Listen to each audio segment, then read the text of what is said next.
day. My name is Reverend Brad Montford, and this is God is Me.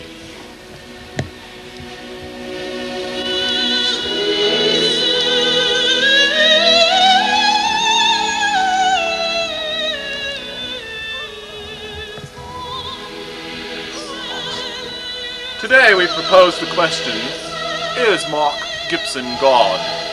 Now we've had many people here on God is Me profess to be God, but none that I've had a personal relationship with, and I think that's what it's all about, isn't it?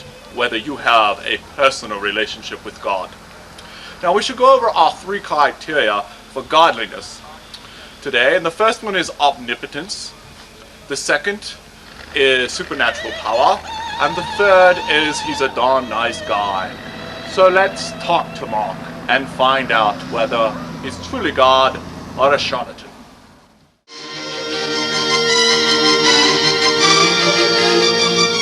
I'm Mark Gibson and I'm God. And the way I became God is I reached a perfect state of blank. That's what you have to have to make everything possible and nothing possible. You have to be at a perfect state of blank. Important that the world gets the message that blank is the key to every man being God.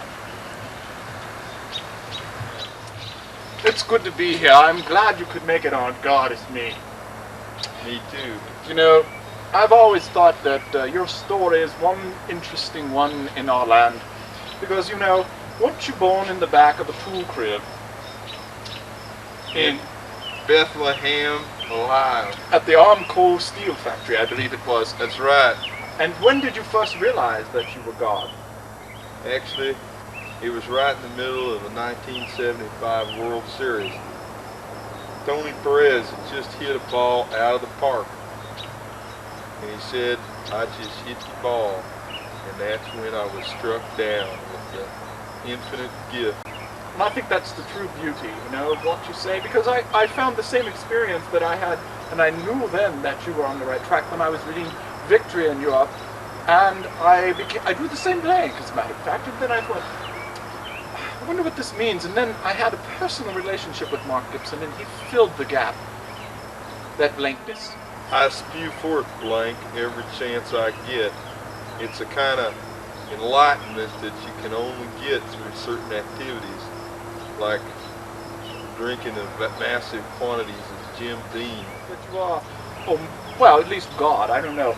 The omnipotence part, which is one of our first criteria for his godliness, is really, it's really awesome to behold. I would like to present, a question, really. Could he prove his omnipotence? I'm sorry, I was blank there. Yes, I know. It's what hard do you think would be a good way to prove that? I don't know. You're God. This is one of the qualifications for God. Pick a card. Pick a card. Okay. That's the 9 of spades. Well, that's amazing. Simply amazing.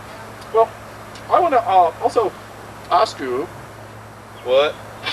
Blanking out. I guess your blankness is marvelous. Let's move on to another. His supernatural powers. I think we should prove that, don't you? All right. How would you do that? It's blanking out, isn't it wonderful? Well, I could drink some antifreeze. Really? Drink antifreeze? Well, why didn't we see, huh? Kind of like hootie pole. You drink antifreeze, you do. Well, that's certainly a godly act you do. Presto. I also use it in my car. I do too. I say me and Mrs. Montford drink quite a lot of Would you like some? Myself, no, but not tonight, thank you. God, no. This is a good stuff here.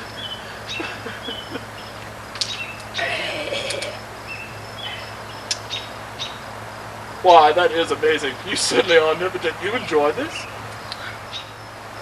Gives me gas, that's the only problem. Supernatural powers truly to behold. And I finally would like to show him some of the wonderful, really wonderful postcards that Mark Gibson has given to me. And I think that really truly shows he's a darn nice guy. So why don't we move on to some interviews, unless you have anything to say. What? I guess he doesn't, does he? So let's move on to another interview with a person who has had a personal relationship with this man and also believes that there is no doubt. This is Brad Monford, and we're looking at a picture of Ancient of Days painted by that prophetic artist and poet William Blake. If you notice, this is a picture of what we typically think of as God. The beard, the hair, the brow that is noble and godly. As we pan back, we can see that there is a similar visage in Mark Gibson. The noble brow, the mind that is sharp and compassionate. They are a mixture of everything that we know is godly. This is not the only instance that the great master Blake. Here we see a picture of the Last Judgment, that period in time and religions that most world religions refer to as the time of the great coming, the judgment, the return. And Blake, once again, yes, caught the visage, the godliness next to the third person of the Trinity. We see Mark Gibson. Now this is the only part of God. He is recording with the angels the works of man. But not only does he show judgment and wisdom in this painting, actually this lithograph, but you can see that he is working to create a universe of blankness and nothingness. But only blankness is part of the total visage and godliness of Mark Gibson. There's also the wrathful judgment, the Old Testament Mark, as we spoke earlier in the show. You can see he's judging Adam here and thrusting him out of the gates of Eden. And yes, the face is that of Mark Gibson. Today we're going to look at the ritual Gibson of the East. We have a devotee, Janice, who has consented and has been picked to perform the ritual of the Gibson cleansing.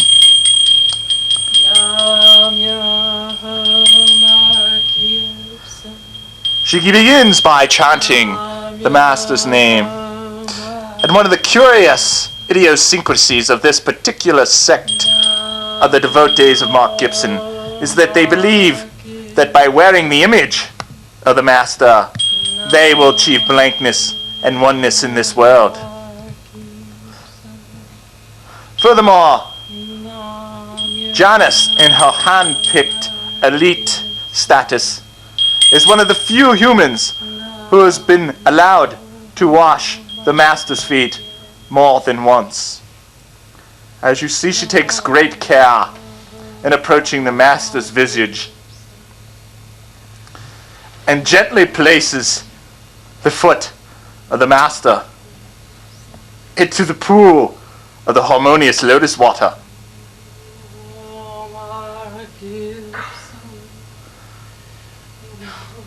This is just one of the many rituals that are performed around the world in honor of his sacredness.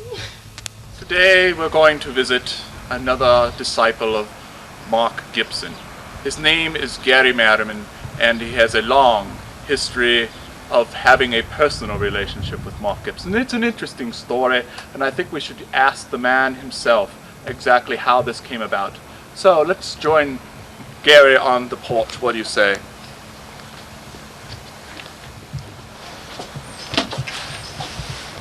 Hello. Here we have Gary Merriman. But before we talk to the man, I think we should just once take a look at how this whole series of events came about, that Gary Merriman became part of the Gibsonian sphere. Gary, could you care to tell us how this happened? I was never really a religious person. Matter of fact, most of the people that knew me would refer to me as a pagan. Then one morning something very strange happened. I woke up and this was here. You know, I didn't know what to make of it. And if you notice, it is the Gibsonian stigmata that makes him one with blankness and nothingness. It confused me. I didn't know what to make of it. I set out on a quest. I forsook my parents, my job, my family. I found Mark one night laying on a floor in a bar, and I studied it at his feet for years. And I picked up powers, things that I don't even understand. Well, come on, let me show you something. What do you mean? What are you going to show us here today, Garrett? Well, I can fly. You can fly. I can fly. Not only can he fly, but I bet he could do card tricks as well. Come, I'll show you. See, we're up here on the roof of Gary Madiman's house, and he's going to show us one of his powers as being a disciple of Mark Gibson. So, Gary, what is it exactly that you're going to do? Well, I don't like to use cheap tricks to exhibit the power of believing in the omnipotence of Mark Gibson, but it's a good way to prove a point. I'm just going to fly right off the roof. Okay, so let me step out of the way here. Please, and I don't want you kids at home to try this. Hey, look! Gary's flying again!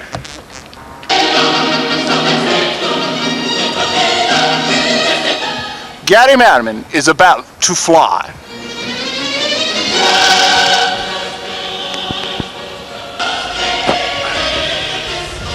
Really not much to it. Now I'll vanish. We've seen the supernatural here on God Is Me. Now we move to the secular world. Mark Gibson's legal problems.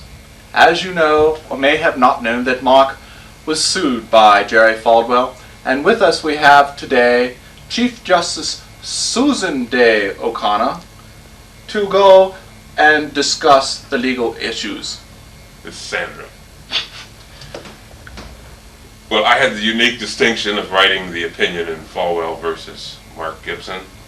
As you know, it was an unusual case for our court, since we normally stay out of the religious arena. However, this was a slander and defamation action, since Mr. Falwell felt that Mr. Gibson's claims that he was God somehow or other defamed Mr. Falwell and his claimed relationship with the deity. Anyway, Mr. Gibson brought as a defense the truth. Truth being an absolute defense to a libel or slander action, and he prevailed on the merits. This was a rather interesting case, since the court did in fact find Mark Gibson to be God. And the evidence was a bit outside the ordinary line of evidence in a court of law. For instance, they even brought in a person who could fly, who was a follower of Mr. Gibson's. Who could fly? The same person disappeared at one point, which made for interesting courtroom chatter, as you can imagine. The critical point upon which the case turned, when they truly determined Mr. Gibson to be God, was of all things a card trick. Although I want you to know that it was clear in the case that Mr. Gibson had many other interesting powers.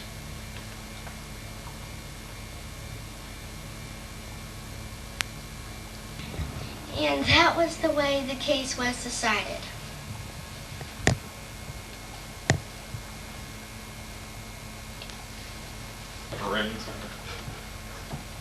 Well, we've seen the supernatural, the legal, the personal, and just about every darn way that you could prove that Mark is God, and we've come up with the assumption that just maybe he is. So, I'd like to thank you for being on our program today, Mark Gibson. You truly are godly. And that's it for God Is Me. Oh, I'm God. No, I'm God, you ninny. Well, I'm God. I was this morning. I'm God Is Me. God. I'm God. Get off of my foot. God is me. I'm God. God is me, I'm God.